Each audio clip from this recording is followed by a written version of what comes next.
بسم اللہ الرحمن الرحیم۔ کتاب لہوف کا پارٹ 2 کاشانہ بصیرت کے سامعین کی خدمت میں حاضر ہے۔ صفحہ نمبر 27، مسلم ہانی کی پناہ میں۔ مسلم بن عقیل نے جب یہ خبر سنی تو خوف زدہ ہو گئے کہ کہیں ابن زیاد کو آپ کے کوفے میں موجود ہونے کی خبر نہ ہو اور وہ آپ کے لیے کوئی مزاحمت ایجاد نہ کر دے۔ اسی وجہ سے آپ نے مختار کے گھر کو چھوڑ دیا اور ہانی بن عروہ کے گھر میں پناہ لی۔ اس کے بعد شیعہ ہانی کے گھر کثرت سے آنے جانے لگے۔ ابن زیاد نے اپنے جاسوس لگا رکھے تھے تاکہ وہ مسلم کی جائے پناہ کا پتہ لگا سکیں۔ جیسے ہی اسے علم ہوا کہ مسلم ہانی کے گھر میں پناہ لیے ہوئے ہیں تو اس نے محمد بن اشعث، اسما بن خواجہ اور عمرو ابن حجاج کو طلب کیا اور کہا، کیوں ہانی میرے دیدار کے لیے نہیں آئے؟ انہوں نے جواب دیا، ہم سے لوگ کہتے ہیں کہ وہ بیمار ہیں۔ ابن زیاد نے کہا، میں نے سنا ہے کہ وہ صحت یاب ہو گئے ہیں اور اپنے مہمان سرا میں بیٹھے ہیں۔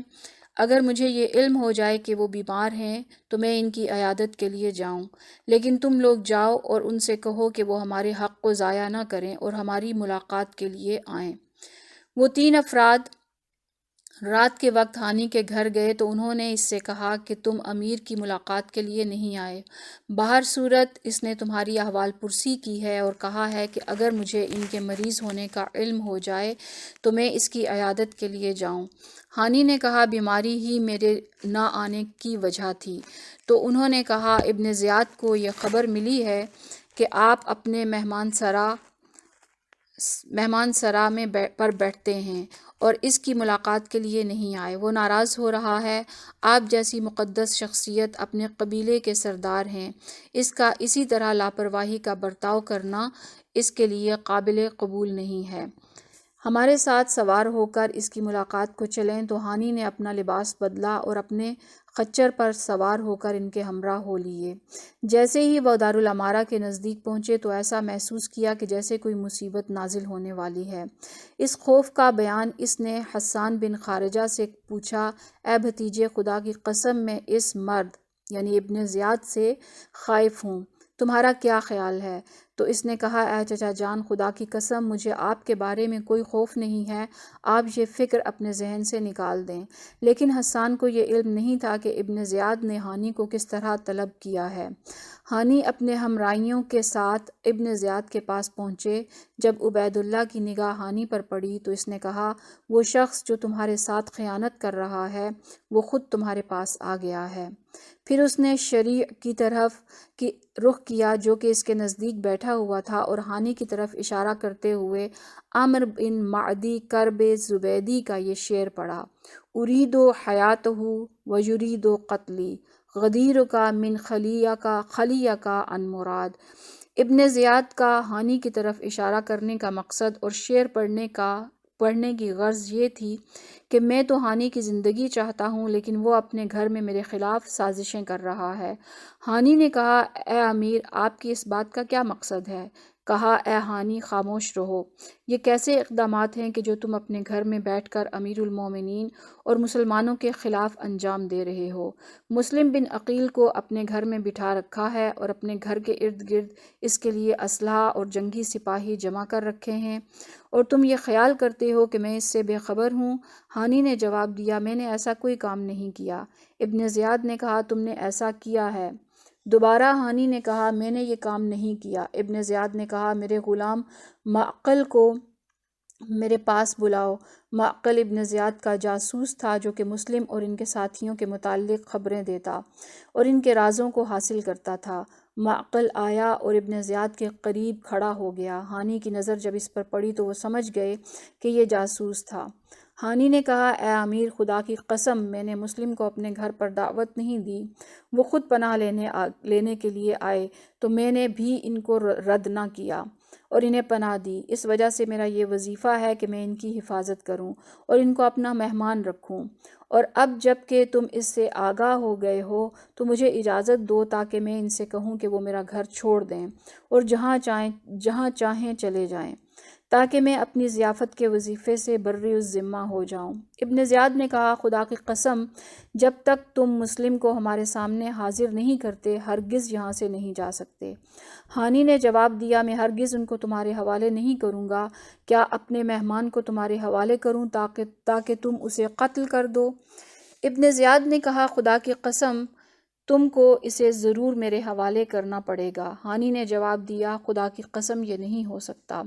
جب ان کے مابین گفتگو طویل ہو گئی تو مسلم بن عمرو باہلی نے کہا اے امیر مجھے اجازت دو تاکہ میں ہانی سے تنہائی میں بات کروں۔ وہ کھڑا ہوا اور دارالمارہ میں ایک طرف لے گیا۔ ابن زیاد ان سے اتنا قریب تھا کہ ان کو دیکھ رہا تھا اور ان کے مابین جو گفتگو ہو رہی تھی اس کو سن رہا تھا۔ مسلم نے کہا اے ہانی میں تجھے خدا کا واسطہ دیتا ہوں کہ اپنی جان کو خطرے میں نہ ڈالو اور اپنے قبیلے کو مصیبت میں مبتلا نہ کرو۔ خدا کی قسم میں تم کو موت سے نجات دلاؤں گا۔ مسلم بن عقیل ان لوگوں کے چچا زاد بھائی ہیں، یہ ان کو قتل نہیں کریں گے اور ان کو کسی قسم کا نقصان بھی نہیں پہنچائیں گے۔ ان کو لے آؤ اور یہ کام ذلت اور رسوائی کا باعث نہیں ہوگا۔ چونکہ آپ اس کو امیر کے حوالے کر رہے ہیں تو امیر کے حوالے کرنا کوئی عیب نہیں ہے۔ ہانی نے کہا خدا کی قسم یہ کام میرے لیے باعث رسوائی ہے۔ وہ شخص جو میری پناہ میں ہے اور میرا مہمان ہے اور پیغمبر اسلام کے فرزند کا نمائندہ ہے، میں اسے دشمن کے سپرد کیسے کروں؟ خدا کی قسم اگر کوئی بھی میری مدد نہ کرے اور میں تنہا رہ جاؤں تب بھی میں ان کو ابن زیاد کے حوالے نہیں کروں گا، چاہے مجھے ان سے پہلے قتل کیا جائے۔ مسلم بن عامر نے قسمیں دینا شروع کیں لیکن ہانی کہتے رہے کہ خدا کی قسم میں ان کو ابن زیاد کے سپرد نہیں کروں گا۔ ابن زیاد نے یہ بات سنی تو کہا اسے میرے قریب لے آؤ۔ ہانی کو اس کے نزدیک لایا گیا تو اس نے کہا خدا کی قسم تمہیں مسلم بن عقیل کو حاضر کرنا پڑے گا ورنہ تمہارا سر تن سے جدا کر دوں گا۔ ہانی نے کہا اگر تم ایسا کرو گے تو یاد رکھو کہ تم اپنے گھر کے ارد گرد تلواریں دیکھو گے۔ ابن زیاد نے حقارت کے ساتھ کہا تمہاری یہ جرت ہمیں تلواروں سے ڈرانا چاہتے ہو؟ اور ہانی یہ خیال کر رہے تھے کہ آپ کے قبیلے والے آپ کی آواز سن رہے ہیں۔ عبید اللہ نے کہا اسے میرے نزدیک لاؤ۔ اس کے نزدیک لے گئے تو اس نے چھڑی سے ہانی کے منہ، ناک اور پیشانی پر مارنا شروع کیا اور اس قدر ناک پر مارا کہ وہ ٹوٹ گئی اور خون آپ کے لباس پر بہنا شروع ہو گیا۔ آپ کے چہرے اور پیشانی کا گوشت آپ کی داڑھی پر آویزاں ہونے لگا، یہاں تک کہ چھڑی بھی ٹوٹ گئی۔ ہانی نے جھپٹ کر اس کے ایک سپاہی سے تلوار چھین لی لیکن ویسے ہی ایک سپاہی نے ان کو مضبوطی سے اپنی گرفت میں لے لیا اور ابن زیاد نے بلند آواز سے پکارا اسے گرفتار کرو۔ وہ ہانی کو گھسیٹتے ہوئے دارالمارہ کے ایک کمرے میں لے گئے اور دروازہ بند کر دیا۔ ابن زیاد کے حکم سے آپ کی حفاظت کے لیے کچھ سپاہی مقرر کر دیے گئے۔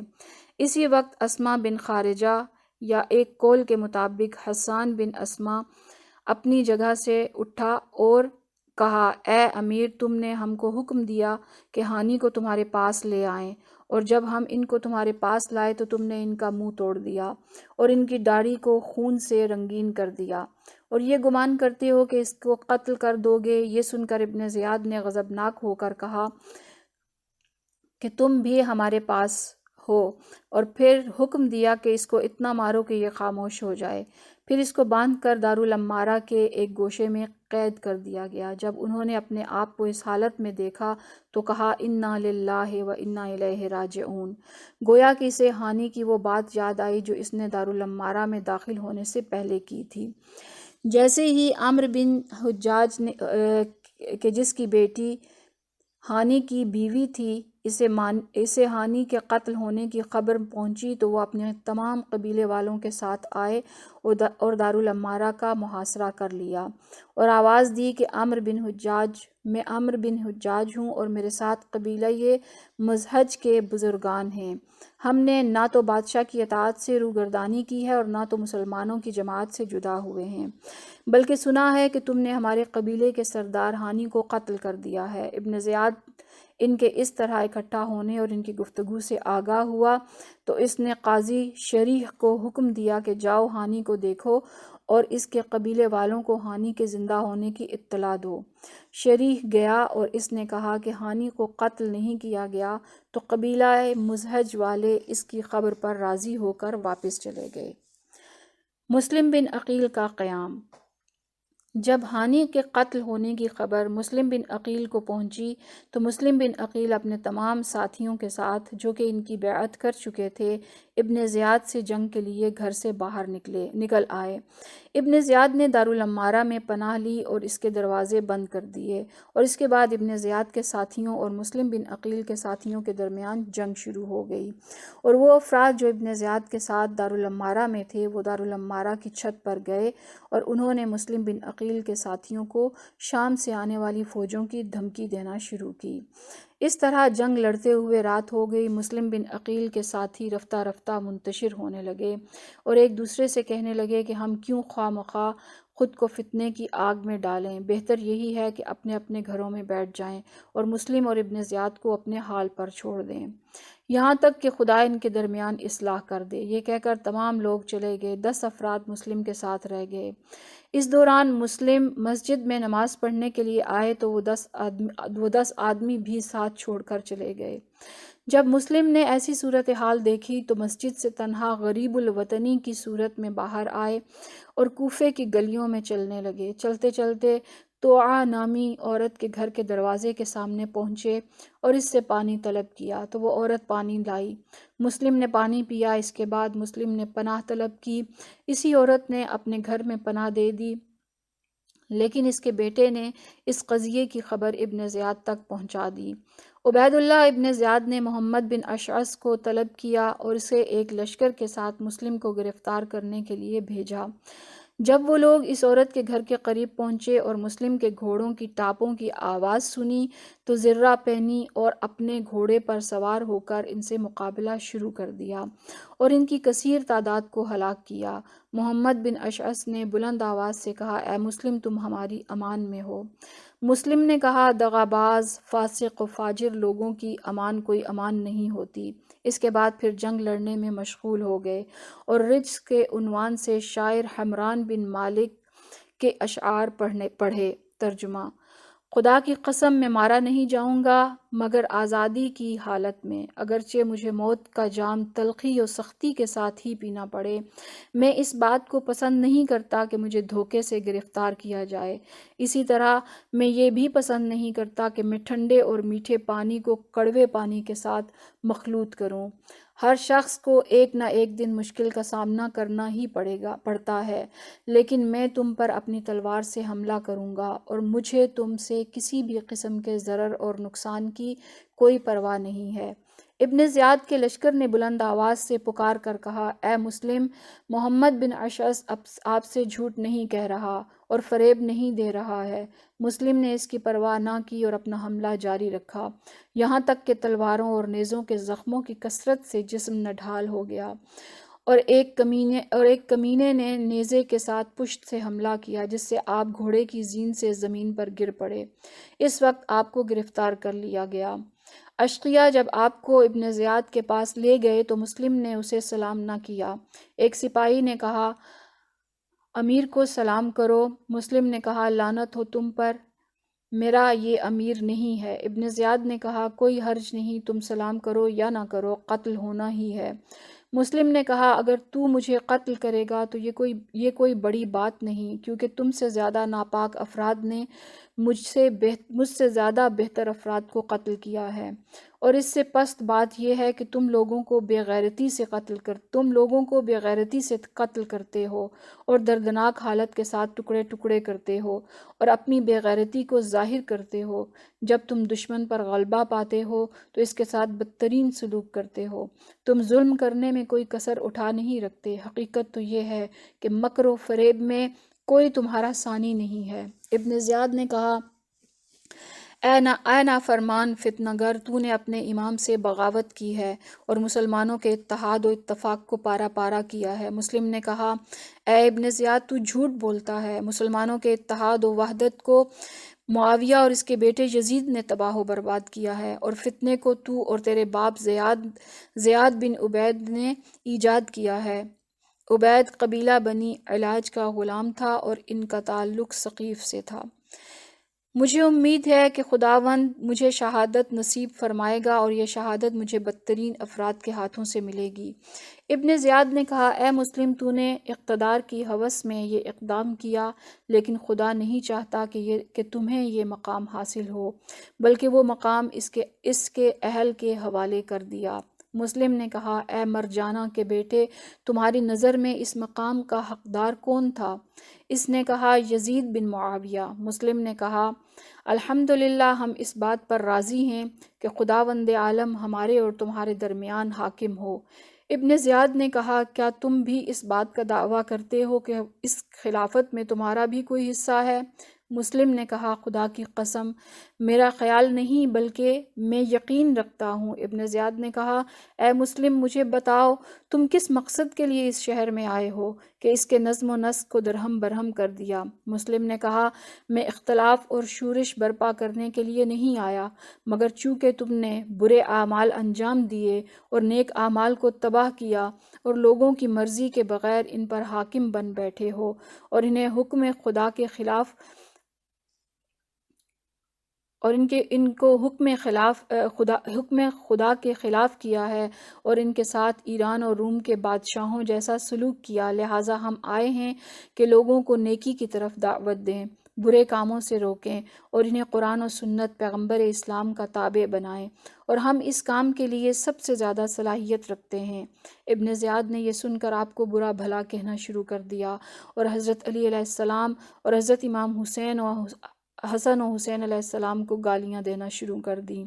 مسلم نے کہا، تو اور تیرا باپ ان گالیوں کا زیادہ حقدار ہے۔ اے دشمن خدا، تو جو کچھ بھی کرنا چاہتا ہے کر۔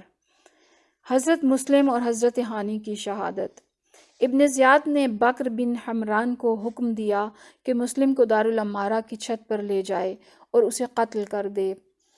مسلم راستے میں خدا کی تسبیح پڑھتے رہے اور خداوند سے مغفرت کی دعا کرتے رہے اور حضرت محمد و آل محمد پر درود بھیجتے رہے، اور جب چھت پر پہنچے تو ظالم نے مسلم کے جسم سے سر کو جدا کر دیا اور ان کے جسد اطہر کو دارالعمارہ کی چھت سے نیچے پھینک دیا۔ ابن زیاد نے کہا، تمہیں کیا ہو گیا ہے؟ اس قاتل نے جواب دیا کہ جب میں مسلم کو قتل کر رہا تھا، ایک سیاہ چہرے والا بدصورت مرد میں نے دیکھا کہ جو میرے مد مقابل کھڑا تھا اور اپنی انگلیوں کو اپنے دانتوں سے چبا رہا تھا۔ میں اس کو دیکھ کر اس قدر خوف زدہ ہو گیا ہوں کہ اس طرح میرا دل کبھی بھی خوف زدہ نہیں ہوا تھا۔ ابن زیاد نے کہا، شاید مسلم کے قتل کرنے سے تم پہ یہ وحشت طاری ہو گئی ہے۔ اس کے بعد حکم دیا کہ ہانی کو لایا جائے۔ ان کو قتل کرنے کے لیے ابن زیاد کے پاس لایا گیا تو اس دوران ہانی کہہ رہے تھے، میرا قبیلہ کہاں ہے؟ میرے رشتہ دار کہاں ہیں؟ جلاد نے کہا، اپنی گردن آگے لاؤ۔ ہانی نے کہا، خدا کی قسم، اپنے قتل میں تیری مدد نہیں کر سکتا۔ ابن زیاد کا غلام کہ جس کو رشید کہتے ہیں، اس نے تلوار کے ذریعے ہانی کو قتل کر دیا۔ حضرت مسلم اور ہانی کی شہادت کے سلسلے میں عبداللہ بن زہیر اسدی نے یہ مرثیہ پڑھا ہے۔ اس مرثیے کو کہنے والے شاعر ایک قول کے مطابق فرزدق ہیں اور بعضوں نے کہا ہے کہ سلیمان حنفی ہیں۔ اشعار کا ترجمہ۔ اے قبیلہ یہ مزحج، اگر نہیں جانتے کہ موت کیا ہے تو کوفہ کے بازار میں مسلم اور ہانی کو دیکھنے کے لیے آؤ۔ ایک وہ مرد شجاع ہے کہ جس کے چہرے کو تلواروں نے زخمی کیا، اور دوسرے وہ مرد شجاع کہ جس کو قتل کرنے کے بعد قصر کی چھت سے نیچے گرا دیا گیا۔ ابن زیاد نے انہیں اسیر کیا اور دوسری صبح سے لوگوں کے لیے ایک داستان بن گئی، اور تم ایسے جسد کو دیکھو کہ موت نے جس کے رنگ کو متغیر کر دیا اور جس کا خون راستے میں بہہ رہا ہے، ایسا جوان مرد جو باحیا عورتوں سے بھی زیادہ باحیا ہے، جو دو دھاری سیقل کی ہوئی تلوار سے بھی تیز کاٹنے والی ہے۔ کیا اسما بن خارجہ کہ جس نے ہانی کو ابن زیاد کے سامنے پیش کیا، وہ گھوڑے پر سوار ہوا اور وہ قتل ہونے سے امان میں رہے، درحالانکہ قبیلہ یہ مزحج اس سے ہانی کے خون کے طلبگار ہیں، تو اس وقت قبیلہ مراد ہانی کے اطراف چکر لگا رہے تھے اور ایک دوسرے سے اس کا حال پوچھ رہے تھے، اس کے لیے فکر مند تھے۔ اے قبیلہ سراد، اگر تم اپنے بھائی ہانی کے خون کا بدلہ نہیں لیتے تو تمہاری مثال ان عورتوں کی ہے کہ جو کم پیسوں پر اپنی آبرو بیچنے پر تیار ہو جاتی ہیں۔ ابن زیاد نے مسلم بن عقیل اور ہانی بن عروہ کی شہادت کے بارے میں یزید کو خبر دی۔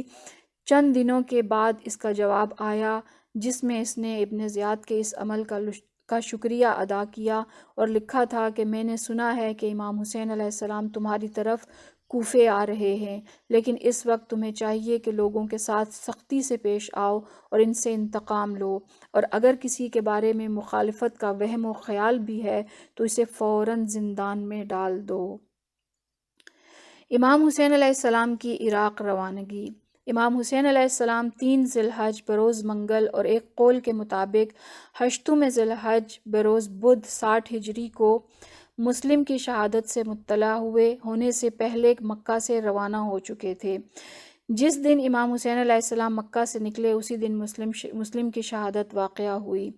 روایت میں ہے کہ جب امام حسین علیہ السلام مکہ سے عراق روانہ ہونے لگے تو آپ نے لوگوں کے سامنے یہ خطبہ ارشاد فرمایا۔ ترجمہ: خداوند کریم کی حمد و ثنا اور رسول خدا صلی اللہ علیہ وآلہ وسلم پر درود و سلام کے بعد فرمایا، موت بنی آدم کے لیے اسی طرح باعث زینت ہے جس طرح جوان عورت کے گلے میں ہار باعث زینت ہے۔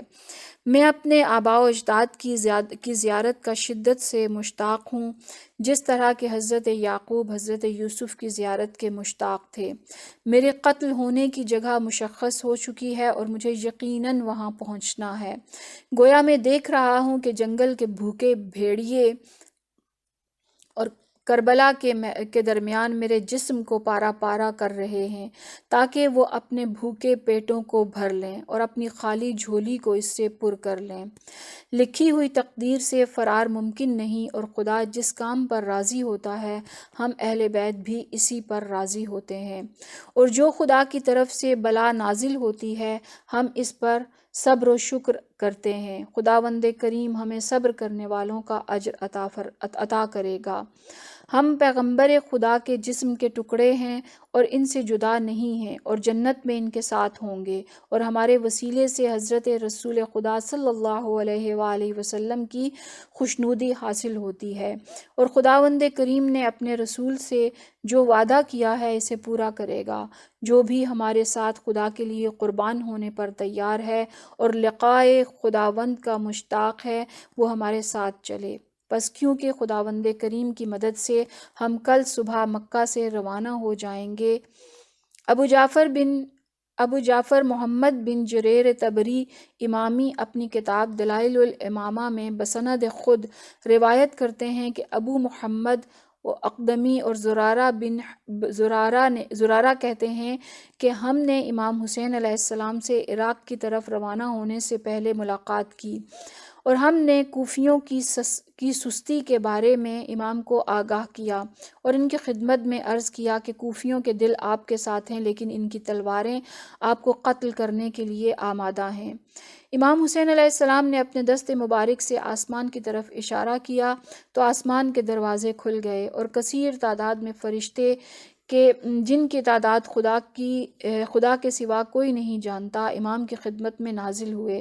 تو اس کے بعد فرمایا، اگر خداوند کریم کی مشیت نہ ہوتی کہ میرا بدن زمین کربلا کے قریب ہو اور مجھے اپنی شہادت کے اجر کے ضائع ہونے کا خوف نہ ہوتا تو میں الہی لشکر کی مدد سے اپنے دشمنوں سے جنگ کرتا، لیکن مجھے یقین ہے سوائے میرے بیٹے علی ابن حسین کہ میری اور میرے تمام ساتھیوں کی قتل گاہ کربلا ہے۔ معمر اپنی کتاب مقتل حسین میں روایت نقل کرتے ہیں، جیسے ہی ترویہ کا دن آیا، عامر بن سعید بن عاص اپنے کثیر تعداد لشکر کے ساتھ مکہ میں داخل ہوا کہ جس کو یزید نے مامور کیا تھا کہ اگر تم انہیں قتل کر سکتے ہو تو قتل کر دینا، اگر وہ تم سے جنگ کریں تو تم بھی ان سے جنگ کرنا، لیکن امام حسین علیہ السلام اسی دن مکہ سے روانہ ہو گئے۔ حضرت امام جعفر صادق علیہ السلام سے روایت ہے کہ جس رات کی صبح کو امام حسین علیہ السلام مکہ سے روانگی کا ارادہ رکھتے تھے، اسی رات محمد بن حنفیہ امام کی خدمت میں حاضر ہوئے اور کہا، بھائی جان، آپ جانتے ہیں کہ کوفیوں نے آپ کے باپ اور بھائی کو فریب دیا، اور مجھے خوف ہے کہ وہ آپ کے ساتھ بھی کہیں وہی سلوک نہ کریں۔ اگر آپ بہتر سمجھیں تو مکہ ہی میں رہ جائیں، کیونکہ آپ عزیز ترین افراد میں سے ہیں۔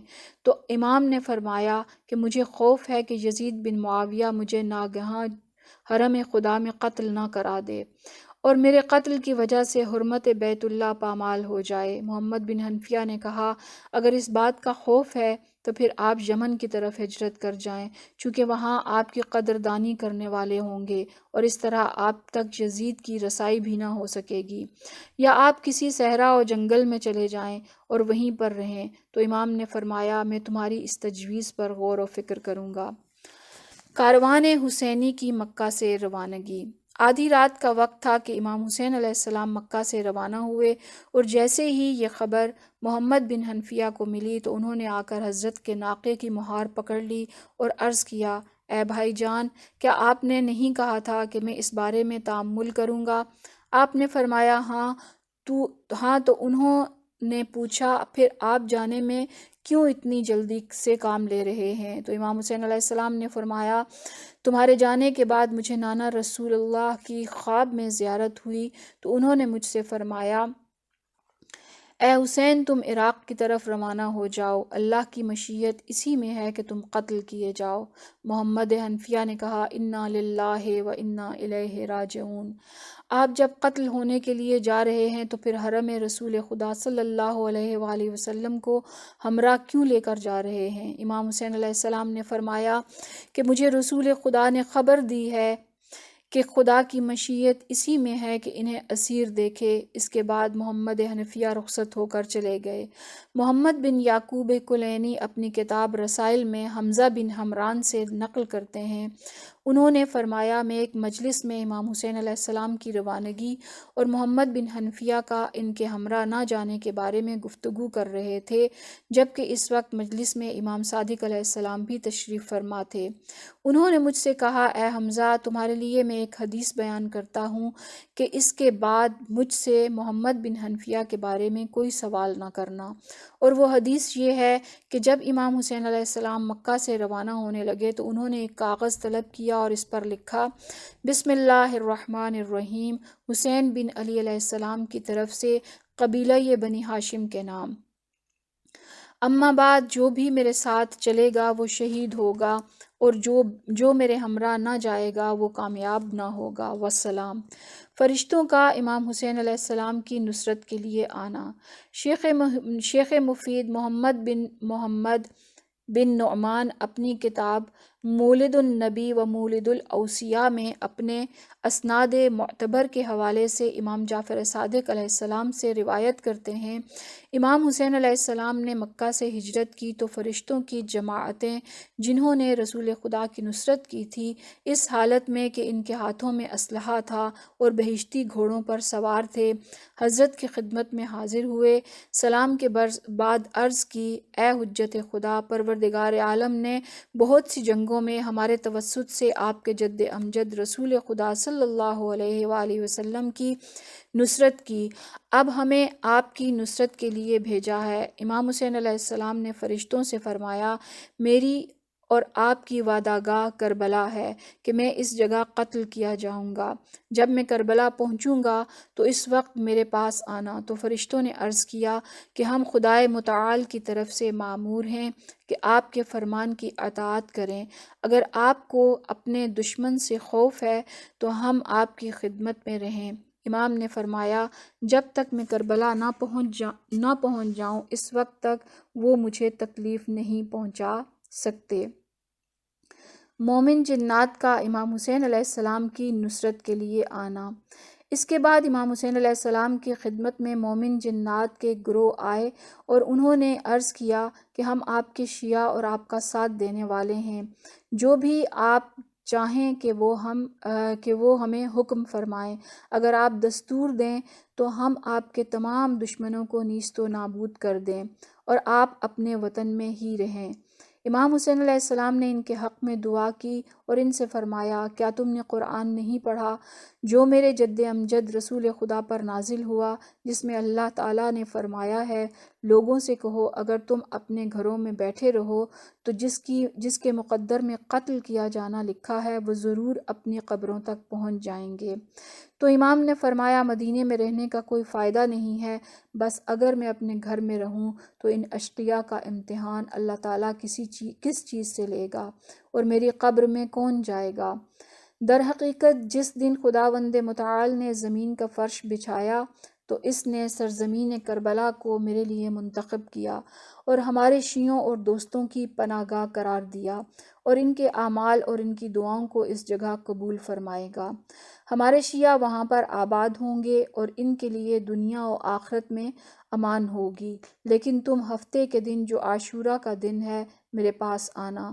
اور ایک دوسری روایت میں ہے کہ حضرت نے ان سے فرمایا کہ تم لوگ جمعے کے روز آنا کہ میں اس دن عصر کے وقت قتل کیا جاؤں گا اور میرے رشتہ داروں اور بھائیوں میں سے کوئی بھی باقی نہیں رہے گا اور ہمارے سروں کو یزید کے پاس لے جایا جائے گا۔ اس دن میرے پاس آنا۔ تو جنہوں نے عرض کیا، خدا کی قسم اگر آپ کے امر کی اطاعت ہم پر واجب نہ ہوتی تو آپ کی اجازت کے بغیر قبل اس کے کہ وہ آپ کو کوئی آزار پہنچاتے، آپ کے تمام دشمنوں کو نیست و نابود کر دیتے۔ امام نے فرمایا، خدا کی قسم ہم اس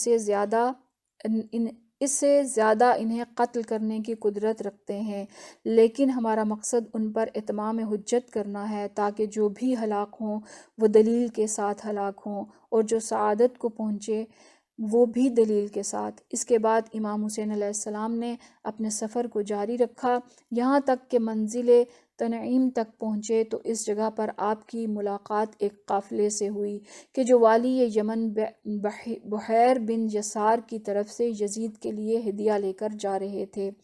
چونکہ مسلمانوں کے امور کے حقیقی حاکم امام حسین علیہ السلام تھے، لہٰذا انہوں نے ان قافلے والوں سے وہ ہدیہ لے لیا اور اونٹ کے مالکوں سے فرمایا کہ تم میں سے جو بھی چاہے ہمارے ساتھ عراق تک چلے، ہم اس کا کرایہ ادا کریں گے اور اس کے ساتھ اچھا برتاؤ کریں گے، اور جو افراد واپس یمن جانا چاہتے ہیں ہم انہیں یہاں تک کا کرایہ دیں گے۔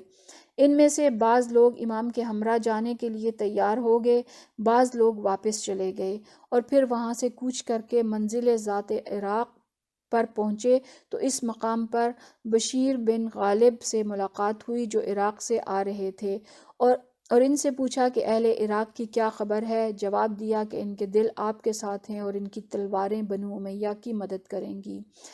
حضرت نے فرمایا، تم نے درست کہا، خدا جو چاہتا ہے وہی انجام دیتا ہے اور جس کا ارادہ کرتا ہے اسی کا حکم کرتا ہے۔ قافلہ روانہ ہوا۔ دوپہر کے وقت مقام ثعلبیہ پر پہنچے تو آپ کو نیند آ گئی۔ ایک لحظے کے بعد بیدار ہوئے تو فرمایا کہ میں نے ہاتف غیبی کو یہ کہتے ہوئے سنا ہے کہ آپ بہت جلدی سے جا رہے ہیں اور موت آپ کو بہشت کی طرف جلدی سے لے جا رہی ہے۔ آپ کے فرزند انجمند علی اکبر علیہ السلام نے کہا، یا ابتا فلسنا علی الحق، اے بابا جان کیا ہم حق پر نہیں ہیں؟ فرمایا، کیوں نہیں، خدا کی قسم ہم حق پر ہیں۔ تو علی اکبر نے کہا، پھر ہمیں موت کی کیا پرواہ؟ امام حسین علیہ السلام نے فرمایا، اے میرے نور عین، خدا تم کو جزائے خیر دے۔ اس رات آپ نے مقام